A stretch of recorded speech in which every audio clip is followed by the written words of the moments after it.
पुरानी बात, बार बार ऐसा क्यों होता है? जंगल के बाकी सभी जानवर कितने खुश हैं। कम से कम मुझे बचाने के लिए किसी को तो भेजो।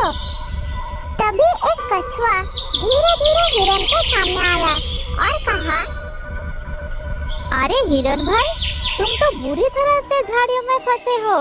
ये सब कैसे हुआ? मेरी फूटी किस्मत, जो मेरी मदद के लिए एक कछुआ आया। लगता है मुझे इसी तरह फंसे रहना होगा। क्या करूं मैं, कैसे निकालूं?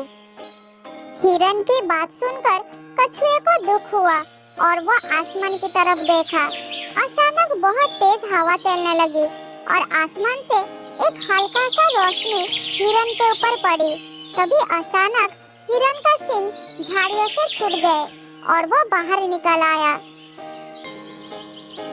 अच्छा, तो तुम बताओ, तुम्हारे हिसाब से तुम्हें क्या होना चाहिए था? मुझे तो एक खूबसूरत चिड़िया होने का इच्छा है।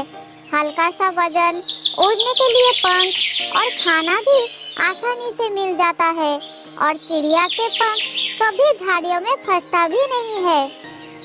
ठीक है, तुम्हारी ये इच्छा बहुत जल्द ही पूरी होगी। ऐसा कहते हुए वो कछुआ धीरे धीरे वहाँ से चला गया। तब हिरन ने बोला, जाते जाते अच्छा मजा करके गया है। चलो, मैं भी अपने गुफा में जाकर आराम से सो जाता हूँ।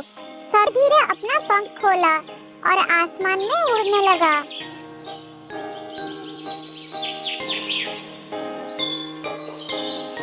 अरे वाह, ताजी हवा, हल्का वजन, कितना अच्छा लग रहा है।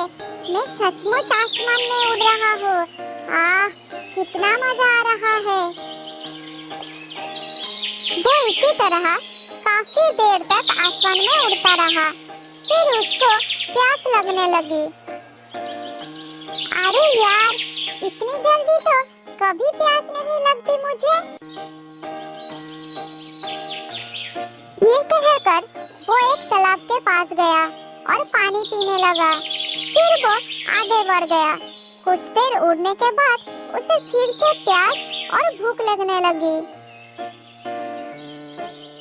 अपने पंजों में चिड़िया को दबा लिया। तब चिड़िया ने कही, बाज भैया, छोड़ दो मुझे, छोड़ दो मुझे। क्यों छोड़ूं मैं तुझे? तू मेरा खाना है, अब मैं तुझे खाऊंगा। चिड़िया की जिंदगी भी कितनी मुश्किल है, अब मुझे पता चल गया। काश मैं एक शेर होता तो कितना अच्छा होता।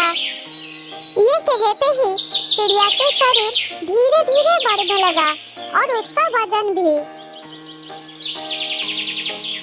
अरे ये क्या, तू इतनी भारी कैसे होते जा रही है? बाज उसका वजन संभाल नहीं पाया और उसे छोड़ दिया। लेकिन चिड़िया ने भी अपना पंख नहीं खोल पाया, सीधा नीचे गिरने लगा। अरे ये क्या, मैं अपना पंख क्यों खोल नहीं पा रही हूँ? मैं भी जिंदगी अच्छे से जीऊंगा।